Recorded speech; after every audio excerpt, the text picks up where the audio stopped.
in the end zone. Mandy Alonso comes away with it. Knocks it away. Rebound into the hands of Hunter. And Virginia with the all-time turnaround title.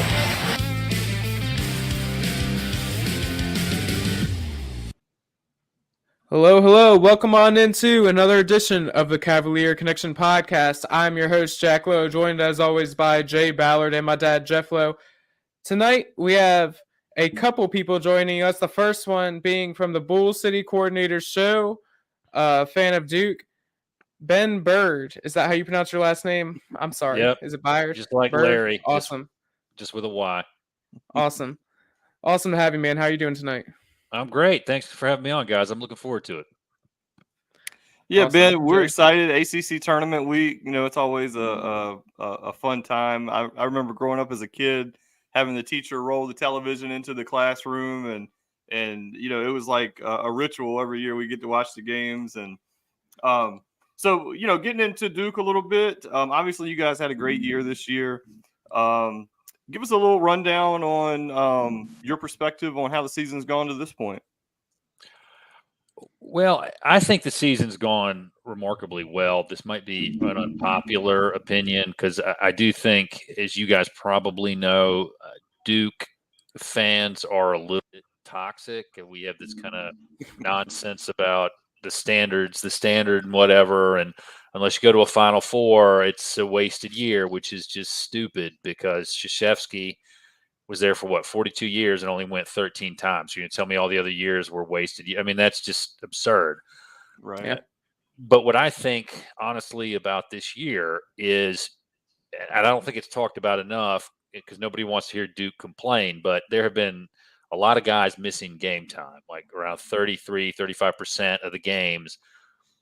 The Blue Devils have not been at full strength. And despite that, and I don't think it's even close, Duke is second best team in the conference. I mean, Carolina's just better than us this year. We're not – they're ahead. I'm not going to argue about that. They're ahead. But what I am saying is we're in second place, and the margin between the next best team and whoever's after that is pretty wide.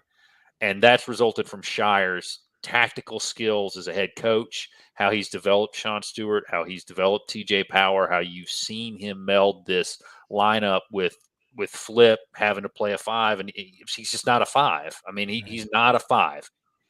And despite that, and having to do everything that he's got to do on that end, he still does enough. And without a true rim protector, this team has done pretty well. So I think this has been a really good season because if Shire is already capable of moving the team in that direction right now at year 2, that's got to tell you maybe years 3, 5, 7, he could really do some things. So I think this has been a really good year for the Blue Devils. Already great recruiting class too. Yeah. Looks like. Yeah.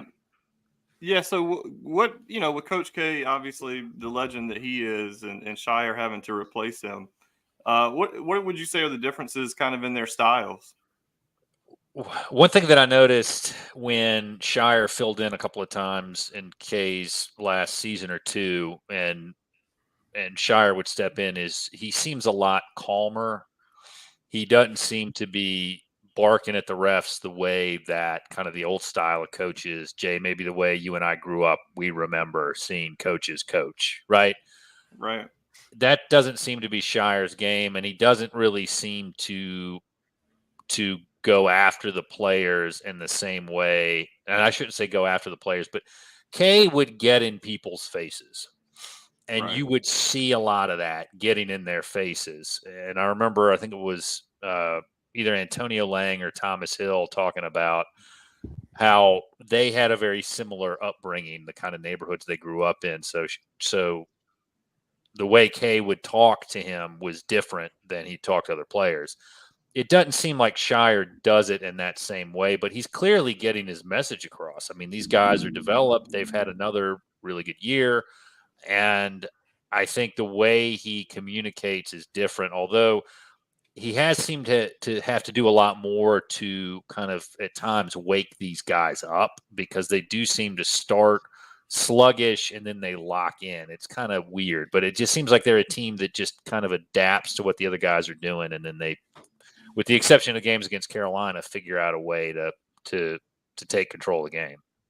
Yeah, so obviously, we played you guys 2 Saturdays ago, and then this past Saturday you guys had Carolina.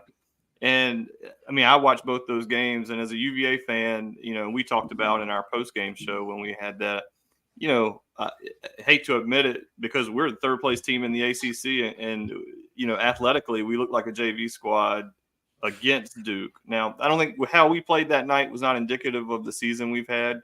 I think Coach Bennett's actually done an outstanding job with the talent that we have this year.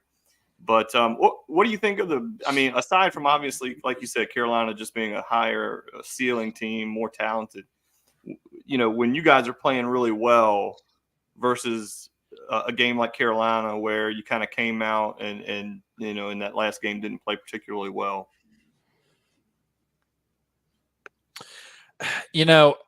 I'm trying to think kind of how that happened. Part of me kind of worried going into that game because they were like 8-1 in the last 9, and you kind of wonder if they were due for a loss. But here's the thing about Carolina is Baycott is a 5th-year senior. I think Cormac Ryan's a 6th-year senior. He's old. He's a super old kid. Yeah.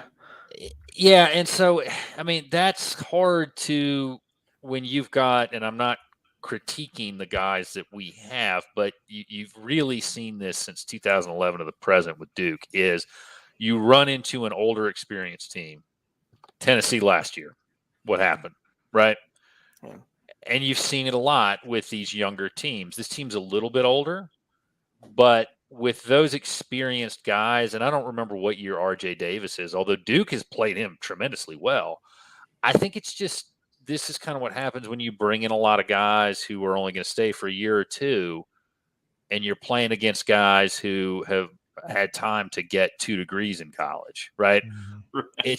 It's just like, I would much rather have a Tony Bennett style of team going up against that older team. Right. Because those guys are there for a long time and they know how to play together, right? And they're used to this kind of stuff. So that is, I think, got a lot to do with it. And I also think, I hate to say it, but Carolina's just better. I mean, they're just better than everybody else in the conference, and I don't think it's particularly close. So, what was your take on the flip trip, against Carolina? Yeah, it was a dirty play. I'm not going to dispute that. It was a dirty play. They didn't call. I was surprised they didn't call a foul. So when I saw that, I said, well, something must have happened beforehand. Right. And you saw they got tangled up. And I think Flip, in his mind, and I'm not excusing this, I'm just saying I think how this happened. I think in Flip's mind, he says, why is this guy pushing me on my back? Why is he putting his hand? Is he trying to push me down? And I think Flip's just reaction was like, well, screw you. Yeah. But he can't react that way. Yeah. I mean, he can't react that way. And you saw the refs at some point call them together to tell them, hey, cut this stuff out, which to me makes me think there had been a couple of times where Baycott was really close to hook and Flip. And I think Flip was getting a little frustrated because it looked to me like it was a foul. Although listening to Carolina players complain about someone else tripping somebody while Baycott's on the floor. I mean, come on, just stop with that nonsense. But I think it was more a reflection of Flip being stupid. I'm not going to defend him. It was stupid. And also the officials letting the game be a little too physical and saying, okay, we need to rein this in. But it was a dirty play and it was a stupid play. Yeah. So, I mean, looking at the ACC tournament bracket, it looks like you guys are going to be playing NC State tomorrow. You guys matched up with them in the regular season. Did you sweep them, or was that that's a good question. Did you play them? I can't remember if we played them twice. I just remember beating State. But okay. I think Duke will do well against State. I'm not too worried about it. The team I would be worried about playing again in this round would definitely be Wake. Because these tournaments, I feel like you just have to have some guy who's just shooting out of his mind, which was why it probably helps North Carolina that Virginia Tech is out because they've got that kid, Padula, who can hit everything. Yeah. So we were glad to see them lose. We were mighty glad. Well, I live in Roanoke, so my friends here are probably upset. Oh, but, man. I do think that Duke should win. Looking at the remaining bracket, the teams that are left, Wake has got to be the one that you're most worried about of the outside of the top two teams making a run. I mean, that's at least what I think. I mean, maybe I'm off base on that, but that's just kind of my thought on it. Right. Yeah. I mean, if I was a betting man, I would definitely think the final would probably come down to you guys and Carolina again on Saturday night. Yeah. Which is probably what the TV networks are hoping for too, with the type of ratings that game draws, obviously. So what would you say? We'll get you out of here with this question, unless Jeff or Jack have another one. The ceiling for this team, I mean, we talked about a little bit, like you talked about Carolina being a little bit better, but ceiling and what's it going to take to reach that ceiling for you guys? Boy, that's a good question. Honestly, I think probably this team is Sweet 16 team at best. The reason that I say that is I have been, maybe you can call me a realistic fan. When we came into the season, the expectations were high, and I watched a couple of games with them, and I just said, I'm not seeing the deep run out of this team, okay? Because we didn't have anybody who could replace Lively and Mark Williams the year before that, right? Right. If we'd had Lively for another year, or we'd been able to get, and this hasn't been covered particularly well, but there were attempts to get a number of big men that either wanted the offense run through them, like Hunter Dickinson, but I don't think he was ever really that serious about Duke. But the other ones either wanted the offense run through them, or there were just some reasons, like with admissions, because for whatever reason, transferring into a place is about impossible. It's just a lot of times it can get really hard. Like you saw the guy who left Carolina and couldn't get into Michigan, but could get into Arizona. I mean, that just seems really weird. So, but watching the team early, I just kind of said to myself, I just don't see it from these guys. And it's not that they're bad players or anything. It's just they're missing a key piece that they need. They're missing somebody who can come in. Now, could the bracket fall right and they get the right teams that they face to go further than that? I mean, I'm not going to lie, that second round game could be really tough for Duke. But if you guys want to know who you should be looking at to come in and could potentially make plays and allow the Blue Devils to go further, let's start with Sean Stewart. Guy is a super athletic freak. I mean, he can jump. He makes plays. He's that energy guy who comes in. And then I think the other guy you got to look at is, I don't know if Caleb Foster is going to come back, so let's leave him out of the equation.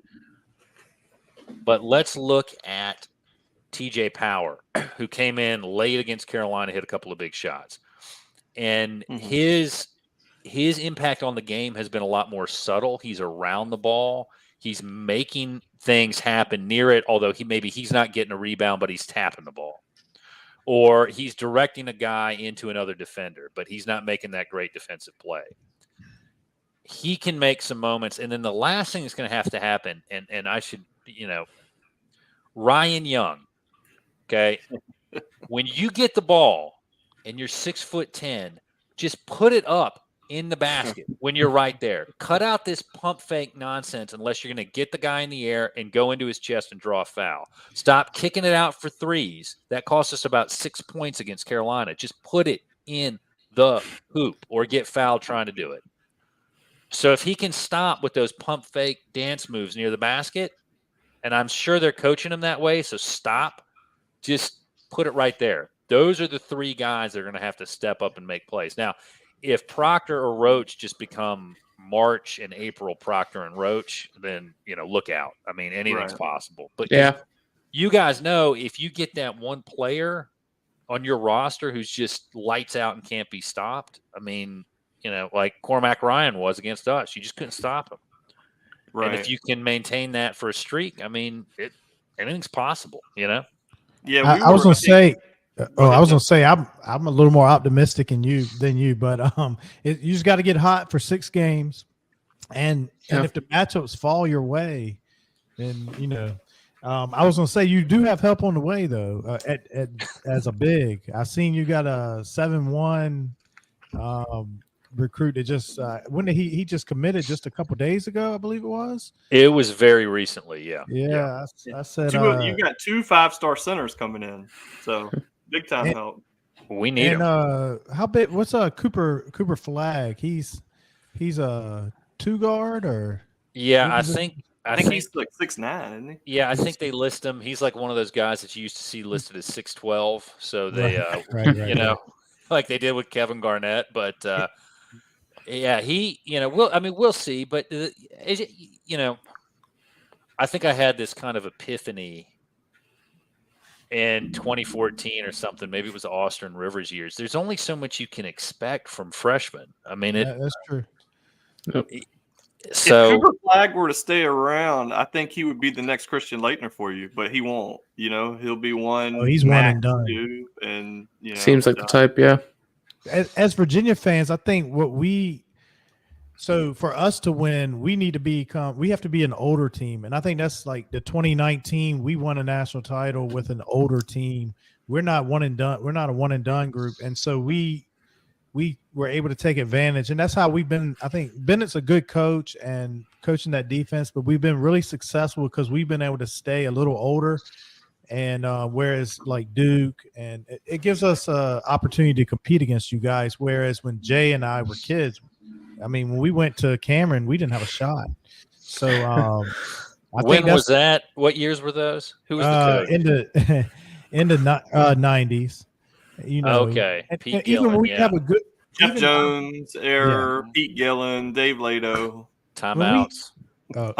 Yeah. Pete Gillen timeouts today. I was watching the College of Charleston championship game. That's where I went to school. Okay. I was watching it last night, and Gillen was doing the color commentary. And the Stony Brook coach calls a timeout, and Gillen says, That was a good call right there. That's exactly it. Jack doesn't know, but when you weren't here, when Pete Gillen was the coach, he would burn 3 timeouts in the first 5 minutes of the game. If we lost the jump ball, timeout. The next time, the first time we hit it, timeout.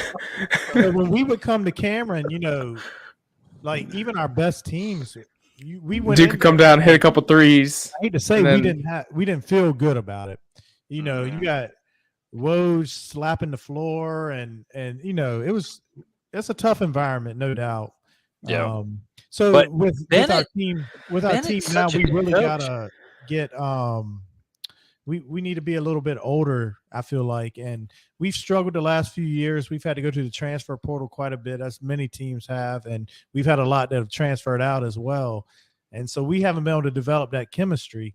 And with Tony Bennett, he preaches defense, he preaches the pack line, and you don't get on the floor. Like our freshmen don't even get on the floor because they can't run the defense at practice. And so then you end up losing a freshman or two to the transfer portal for lack of playing time. So that's kind of where we're at now. We just need to get the luck of the Irish or something and get some recruits in who'll stick around. And we need them like Reese Beekman, 4-year starter, for us to be able to compete. I think Bennett coaches out of his mind to get us with the talent that he's bringing in to where we're even in the top 4. So, but I think I give you guys a puncher's chance for sure to make a run in the tournament. Like you said, it's tough not having like that rim protector, but if the bracket could fall your way. So yeah, that'd be nice. But I try to just enjoy. One of the things that I've always liked about Virginia that you guys have is I like the way Bennett runs his team. Oh yeah, and I like the way that he's able to keep them in it. And I've always been, not that I think the transfer portal is wrong, but my big concern with the transfer portal is a team like Virginia that thrives off developing talent. Mm-hmm. Yeah. It's going to hit, that portal's going to hit you guys a lot harder than some other schools, Yeah, it will. It already has. We need UVA to be good. I mean, while ESPN still lets us have a conference. Yeah, exactly. Yeah. And the NIL has actually hurt because I don't know Duke's stance. I think I probably do actually, but UVA is not a pay-to-play school. It's a you come, you play well, we'll hook you up with NIL deals. So like Reese Beekman, he has deals with McDonald's and some other places, but it's not like here's $1 million, come to Virginia, type thing. Not the Texas A&M of the world. Right. Yeah. Exactly. Or Miami, which is not paying off, but Yeah. I'm sure everybody here has their sense of Miami. But I think that's gonna wrap it up with Ben from Bull City. We appreciate you so much for coming on. Any closing thoughts before we let you go? I just hope it's somebody other than Carolina that cuts down the nets in both the Final Four, both the NCAA tournament and the ACC tournament. And thanks a lot for having me on. I really appreciate it. Maybe we can do another collaboration as we get closer to football season, and we got to talk about playing Calford or whatever those teams are called. Right. So we'll see. But thanks a lot for having me on, guys. I appreciate it. Tell us how we can catch your podcast. Oh, absolutely. Yes. Actually, we have a little bit of an announcement coming on that. So Bull City Coordinators, type that in. We're everywhere. Check us out at our website, bullcitycoordinators.com. Most of our handles are at Duke FB coverage. Okay. Duke Foxtrot Bravo coverage. However, one thing that I'm working on, and we've got a couple of these lined up, is I've had a couple of episodes of late on the podcast delve into subjects that interest me that are not football or sports related. They are topics about classical antiquity. We did an episode on Roman history, and then we did an episode on Greek history and kind of the origins, the kind of environmental history origins of Greek mythology. And so what I have spun off now to create a Bull City Coordinators Network, which is a little bit of a joke because I don't make any money doing this. We are starting to use a term that my son uses, side quest, the classical antiquity side quest. So we are going to spin off our antiquity themed episodes to the classical antiquity side quest. You can follow us on Twitter at Antiquity Pod. So we've got a couple interviews lined up that we'll be posting there soon, and I'm going to do a few more. So check us out on both sites. It's a lot of fun. Awesome. Nice. Awesome. Yep. Thanks for coming on. We enjoyed it. Yep. Thanks for coming on. We appreciate it. Glad to do it, and let's circle back as we get closer to football season. No doubt. Sounds like a plan. Have a nice evening. All right, and after a great conversation with the Duke podcast, we are now joined by the North Carolina podcast, the Heel Brothers, I believe their names are, here with Nathan and Alan, the Better Podcast. So boring. Anyways, how are the two of y'all doing tonight? Oh, we're doing great, man. Doing good. Fantastic, man. Fantastic. So it looks like you guys are getting ready to play Florida State. What are your thoughts on Florida State? Really good team, honestly. This is the third time the Carolina and State have faced off. It's been two, there's been two great games, honestly. Florida State's a team that is built to beat every single weakness that the Tar Heels have. They're big, they're tall, they can shoot the ball, they can defend really well.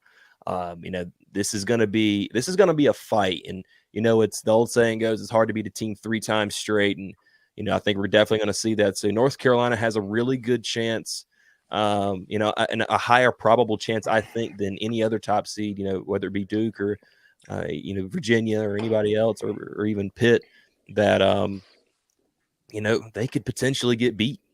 They definitely could. Yeah. Funny. I was watching last night. I don't know if y'all heard Jim Boeheim. He said, I think Miami and Boston College had beat Miami 2 times. And Boeheim said, we always say it's hard to beat a team 3 times. He said, well, if you beat them twice, then you should easily beat them a 3rd time. I've never heard anybody say that before. Yeah, I've never heard that either. So what are your thoughts on winning the tournament? Do you think it's probably going to be, we're kind of expecting, unfortunately, we're expecting Carolina and Duke. We'd like to think we could get there, but so you think Florida State may be your obstacle, or? Yeah, I do believe Florida State is probably until you reach the final, it was either, no offense to you guys, but Clemson or, potential, probably if everything works out, probability of Duke again. Florida State really poses that problem. Pittsburgh, they have the Henson guy. Outside of him, they really struggle to score. So, and it's just the length and athleticism that Leonard Hamilton always recruits to Florida State. And he was talking earlier this season that, he had like 6'11", 6'8" guys. And he was like, next year, he was like, man, I got 7'1", 7'2" coming in, So he's like, they're always, I don't know how much you keep up with football recruiting, but you see these like 5 stars and they're just listed as athletes. They're like positionless. Right. So I mean, these guys are literally switching 1 through 4, 1 through 5, and Cadeau, bless his heart, he's 5'11", 6 foot with shoes. RJ Davis is the same way. So I think we can. I don't even know if we can get Cadeau can get his to the rim at ease off anybody, but it's just that length and that. The shot blocking ability that's really going to give them all kinds of trouble. They're a physical team too. They're always physical. We have trouble with Florida State too. Yeah, that was the one game this year where our offense got off and we scored 80, which watching Virginia when we played you guys, we hit 44. We scored 80. We put up 80. That's like 3 games worth sometimes. But we had 2 games we got off. Syracuse. That's when we thought we might be all right. I think McNeely hit like 8 threes in that game. Are you thinking about Clemson? The first. Oh wait, no, that was 80 in that one. Yeah. But what was the score we played y'all? We scored 54-44. 54-44. Yeah. How's it feel to watch? How's it feel to watch a game like that? See that that is the question I was going to ask you guys. Y'all doing the season of it. Like y'all do this year in and year out. I couldn't imagine. Like I can't remember. Forgive me. I can't remember when y'all had the year you won the national championship. Right. Your defense was stifling. Yeah, but you were still able to score. Like you wasn't 85, 90 consistently, but y'all 60, 70, somewhere through there, and that's a decent game. So. But it's interesting. You actually learn to appreciate it. I like we beat Miami this year 60-38. And you really get into the. I mean, it's like watching the Ravens back when Trent Dilfer was the quarterback. Like it's like 13-3, and oh man, that's a great game. Yeah. You take so much joy in just shutting down teams. Like when we played you guys. To hold you guys to 54, if you'd have told me that going into the game, I said, we're going to win that game, probably 58, 54 or something, But and this kind of leads into my question for you guys. So, Hubert Davis, I don't think he gets credit for being the defensive coach that he is, because to me, that's the biggest difference between him and Roy, right? Roy was a great coach, but he never got the defense to play that Hubert is getting these guys to play. So I get, is that the difference that you guys see, or is there something else that kind of distinguishes their 2 coaching styles? Yeah, I definitely say that Hubert Davis needs to be having a conversation with Mac Brown right here in about a week about defense, but that's neither here nor there. But no, honestly, you see the first 2 years of Hubert Davis, he was kind of, me and I've talked about this off camera. We all know that the scandal that went down, the 18 years of quote unquote fraud and the investigations, and you saw the downfall of recruiting for North Carolina. And when Hubert Davis came in, he was dealing with a team that really didn't gel together really well. The first year that he came in, your saving grace was that guy with the lovely beard and the nice long hair, Brady Manick. That guy went out there and scored, carried the team. He did everything for the team, and that's why North Carolina was able to make a run down to the national championship game. But he didn't really have the team, the depth, and the players that he wanted in place. And last year we saw what happened. It's just that team compacted without a fantastic and amazing leader and shooter in Brady Manick, and you got what you got last year. But I felt like this year he was able to come in, and he's even talked about it last year or the previous 2 years. This year, he said that, when he was coaching offense and defense, it kind of felt like he was doing 50-50. Well, he says this year he's teaching defense a lot more than he is offense, and you see the guys that he was okay letting go. He didn't tug on the jersey of Caleb Love's, stay with us, or Puff Johnson, stay with us, DeMarco Dunn. He let those guys go, even though it was very unpopular during the offseason. He let those guys go and brought in the guys that he wanted, and now you've got the team that you got right now. And that's honestly scary as a Virginia fan to think, because you're obviously always going to recruit because you're Carolina. And that was kind of our, we talked about this a little bit with Duke, but when Virginia is able to, be in the upper echelon of the ACC, it's because we're an older team, we're experienced, and we always play defense. That's a non-negotiable. And so what we kind of count on in some instances is that the top of the pack with you guys and Duke, you don't always play that level of defense, but when you guys dedicate yourself to the defensive end like you have this year, it makes it really difficult for us to compete with you guys. So going to that Duke game a little bit, what was the perspective of the flip trip? Oh man, I don't take it, Alan. Take it. Just go ahead. Go ahead. God. Do I need to preload some bleep sound effects? No, you're good. I can do the PG. Just read the quote. That's it. Just read the quote. That tells you everything. Tells you everything you need to know. Let's go ahead. Real time, I was like, ain't no way this MF just tripped Harrison Ingram. and then they showed the replay.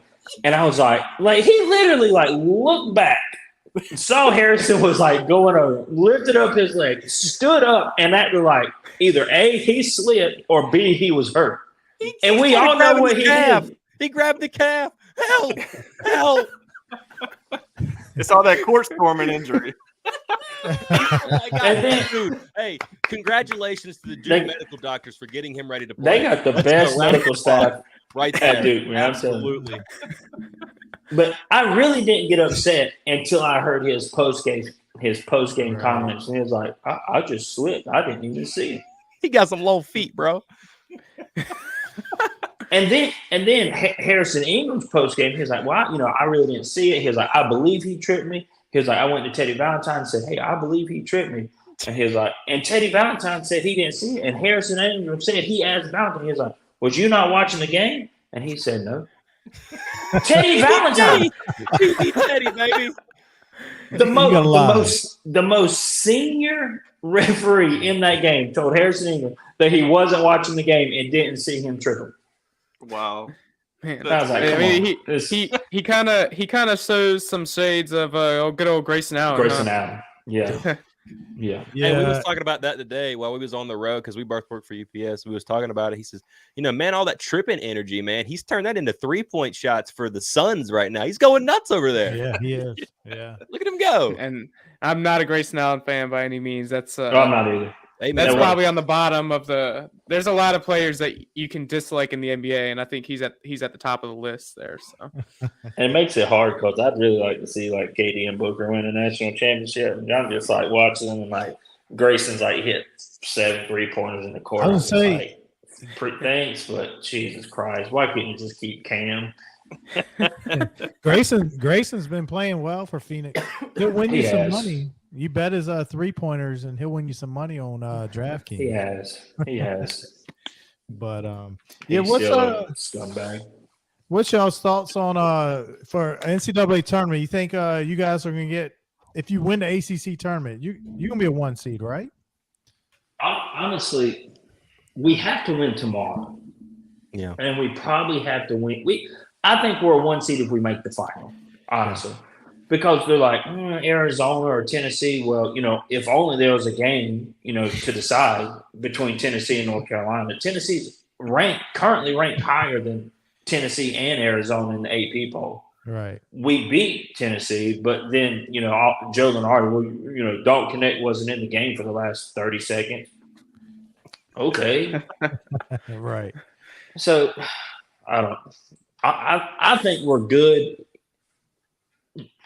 We have to win tomorrow. And I think we'll be close. okay. It's going to be close, honestly. It really is. Unfortunately, there's been so much shade thrown at the ACC. That's what Yeah. concerns me a little bit. Well, it helps that we beat the media darling of Duke twice. Oh, yeah. So Jeff and I are both in our mid-40s.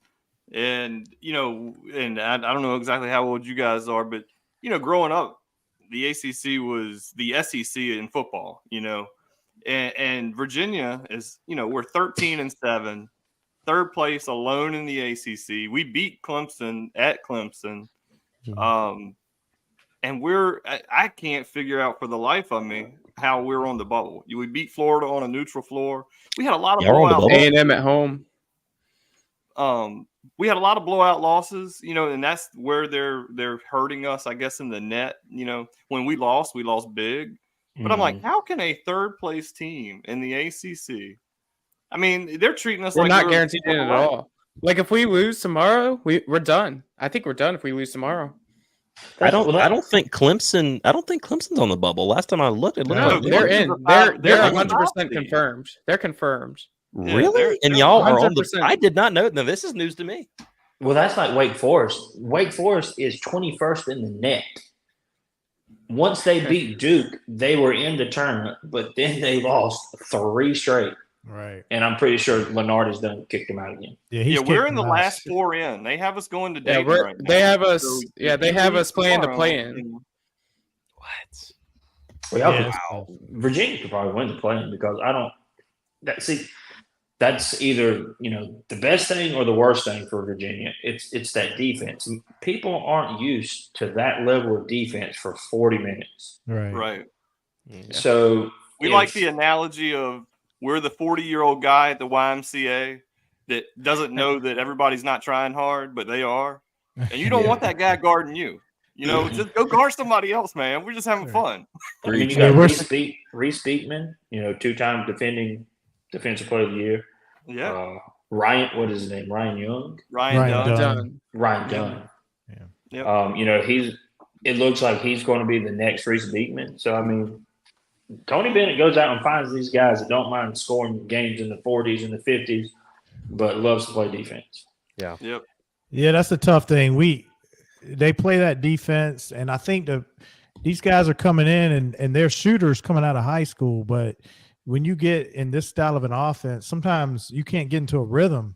I was reading today, Ryan Dunn, and I don't know how much y'all have watched him, but offensively, he's been a major liability this year.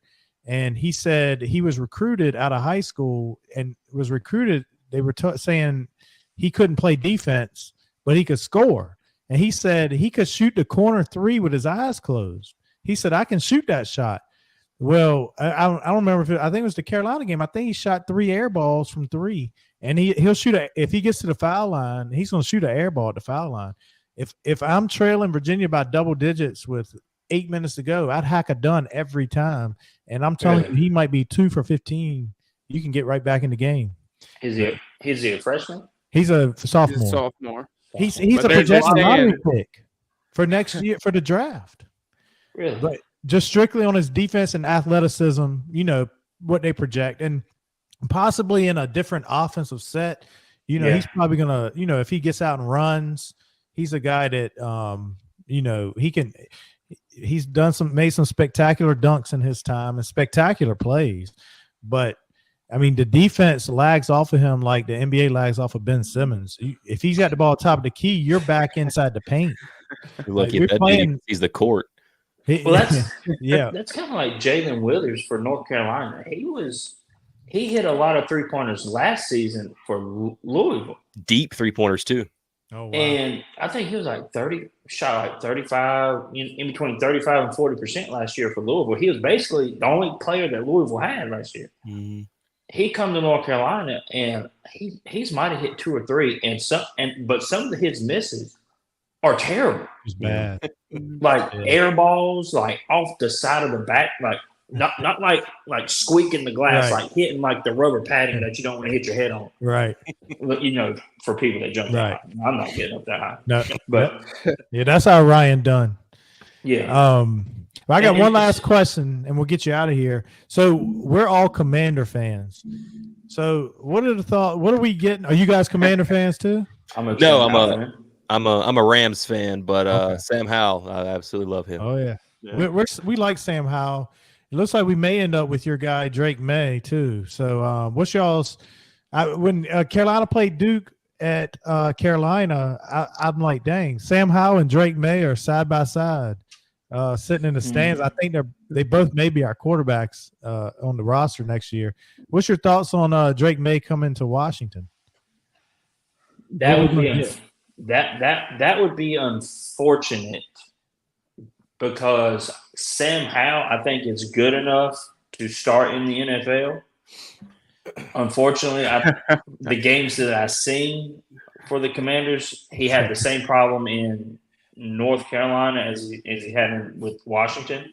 Is the offensive line isn't as great or isn't what he needs because Sam Howell's a gunslinger. He loves that deep ball, and by God, I have seen him put that ball in 7 yards away. Right. And hit. Y'all have De'Ami Brown, so that's a natural connection. And he hit him on the run so many times, and you're just like, how in the world does he throw that ball so nice? The downside of that, he holds on to it a half a second too long, and a half a second too long in the NFL, and your butt's on the ground. And a lot, he was on the ground a lot of times for North Carolina too.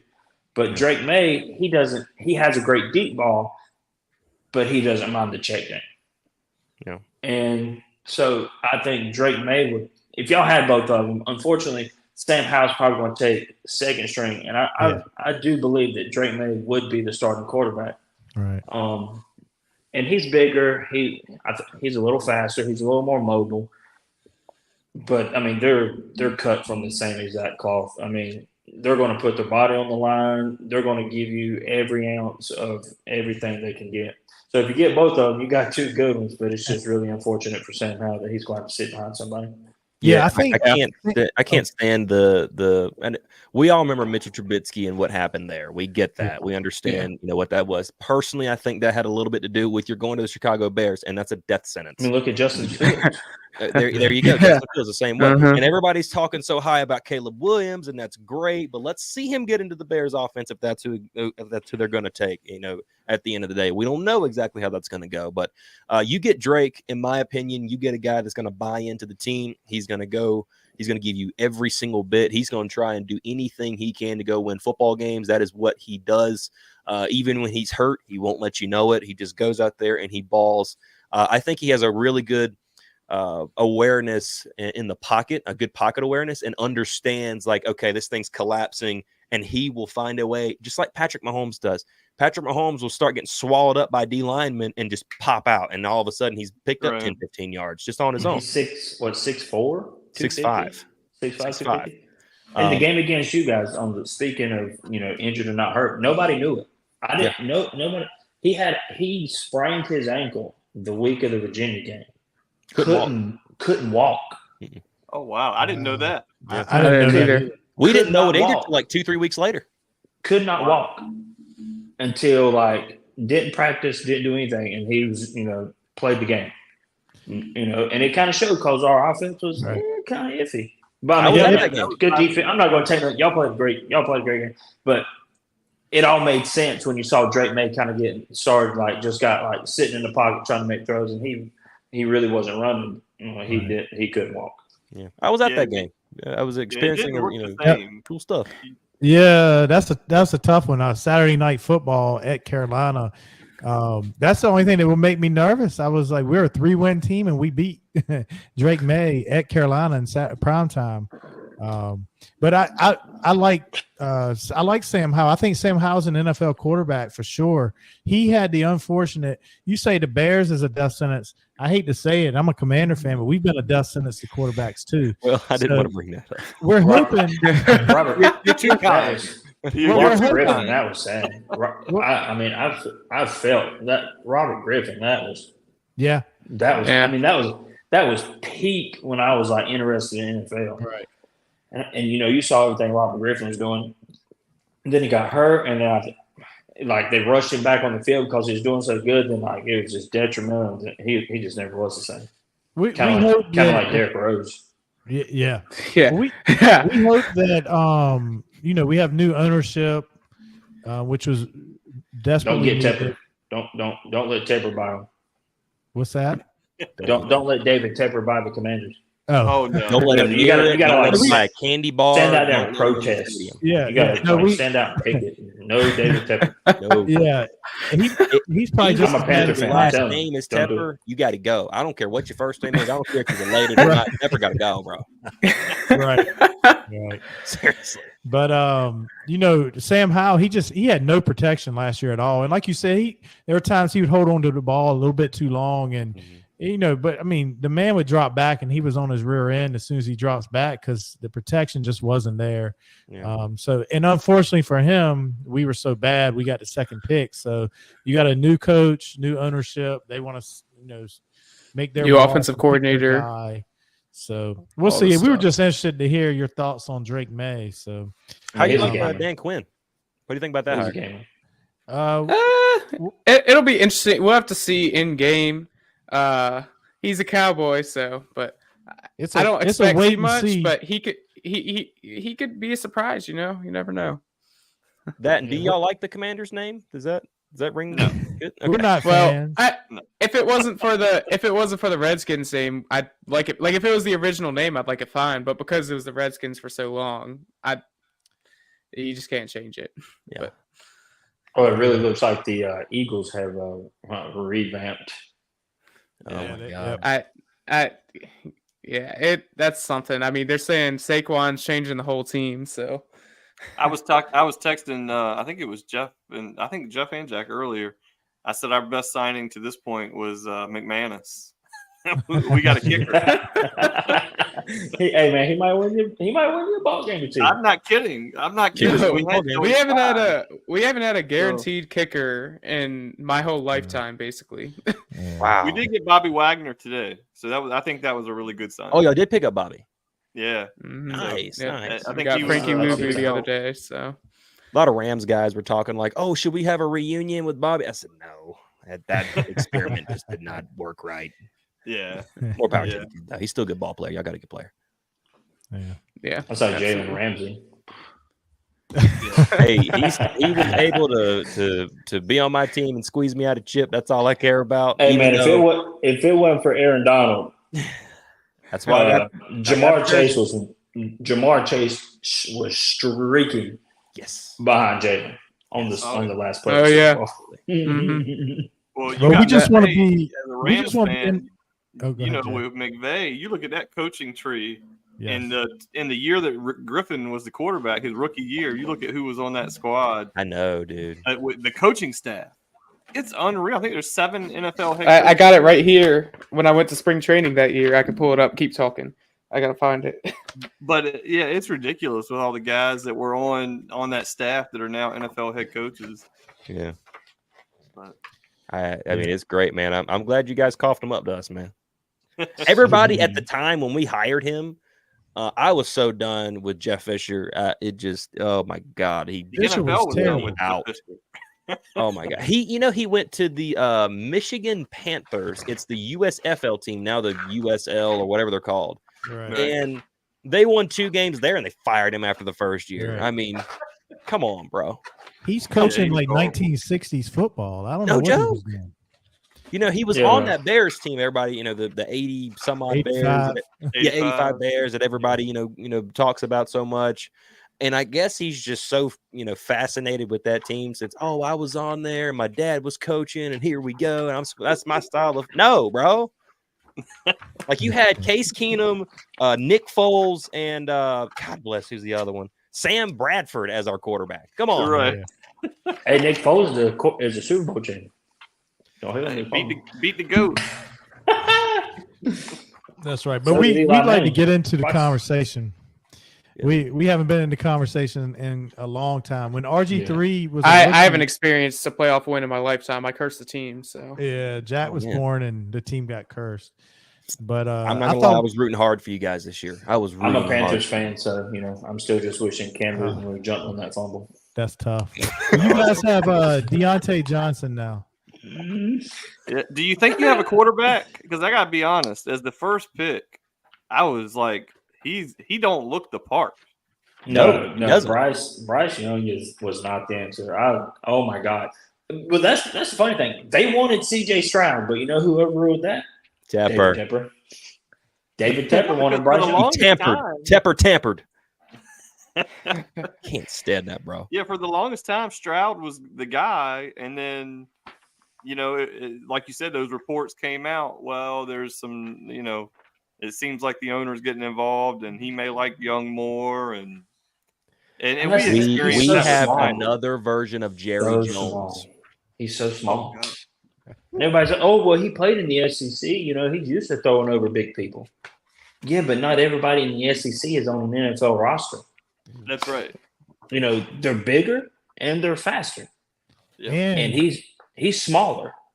And Bryce Young played behind an NFL offensive line in the SEC, had NFL caliber receivers, NFL defense. Guys are running wide open with that kind of a roster. Now, everybody can play in the NFL. It's an even playing field. I mean, yeah. Your worst NFL player is still a starter for Alabama. Correct. On any championship team. Right. Mm-hmm. Yeah. All right.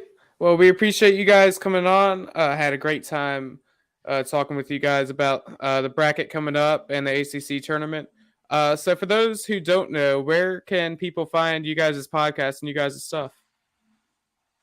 YouTube.com/Heel Brothers. We're also on X as the Heel Brothers as well. As a matter of fact, since tournament time's here, we actually just announced tonight that we're doing a bracket challenge and a giveaway.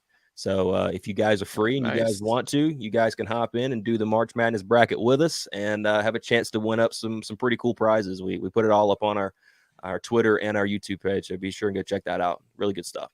Nice. Yeah, we enjoyed talking to you guys. Hopefully we can get back up during football season as well. Absolutely. Yeah, I'm sure. Anytime. Yeah. It was a blast. All right, sounds good. We appreciate y'all. Thank you guys. Appreciate y'all having us. Yep. Thanks for coming on, guys. There you have it, folks. That was us talking with the Bull City coordinators and the Heel Brothers, Bull City coordinator, I should say. But that's going to wrap it up for this episode. It was a great time. We want to thank them for coming on. Great to talk ACC basketball and a little bit of football there with everybody. But as always, be sure to follow us on the X or Twitter at Talk UVA Sports, Facebook, YouTube, Spotify. They're all at Cavalier Connection. Other than that, any closing thoughts, Jay? Yeah, ready for the game tomorrow. We'll see if it's Clemson. I think it will be. But, Boston College is not an easy win tonight for them. So that game, I don't have a score update on that. They're playing as we speak. But need to win. I don't know if it's a must win or not. Need to win. But we can put everything to rest and solidify ourselves with a win tomorrow. So ready to watch that and go Hoos. So real quick, Boston College is up 14 with 4 minutes to go in the first half, 32-18. Wow. Oh, so, wow. I was reading today, and I'll make this quick on Twitter. They're kind of saying they believe we're getting in. And if we beat Clemson, it's a lock. They gave percentages if we beat Clemson, if we lost to Clemson, if we beat Boston College, and if we lost to Boston College. Our best bet is just to beat Clemson. Beating Boston College, that doesn't help us. It doesn't hurt us. But if we play Boston College and we lose, I don't think we're getting in the tournament. I was going to say, that's a scary – and I made that comment on Twitter to one of the other UVA groups that we talked to. Because they were saying, about Clemson being that game you want. And I'm like, or no, they actually made the argument that Boston College should be who we want because it's an easier win and a win no matter what and you're in. And, but I'm a little more scared, I think, because I'm more scared to lose to Boston College. Yeah, then that's a hard loss to overcome. So I'd almost rather play Clemson and take my chances on, if we did lose, that we'd still get in. If we get Boston College, I fully expect to win, but I'd be nervous. And I say that with saying that would be Boston College's third game in 3 days, and we'll be coming off of rest. And we looked a little better coming off of rest. And so I would feel pretty good about winning that game. Clemson, I don't have a feeling right now. I'll think about it for a final score prediction tomorrow, but I believe Clemson and Virginia, if that's who plays, it's going to be a close game, a game that's in the 50s. And I don't know if we're going to win or lose, but I think it's going to be a 3, 4, 5 point game one way or the other. And even if we play Boston College, we probably looking at a close game there too. Well, so you think about the game in Clemson, the ball was in the air when the buzzer went off, and you didn't know who was going to win. Because we've got to make foul shots. If you play at Boston College, you play at Clemson in a close game, 4-point lead, and you can't make foul shots, which is what happened when we played Clemson. We couldn't put them away, and they got a shot at the buzzer to beat us. So either way, I'm excited. Tomorrow night, 9:30. It's a late night. And, late night. Yep. Hopefully, Virginia's going to find a way to get a big win and kind of lock us into the tournament. So other than that, that's all I had. And go Hoos. Go Hoos. Go Hoos.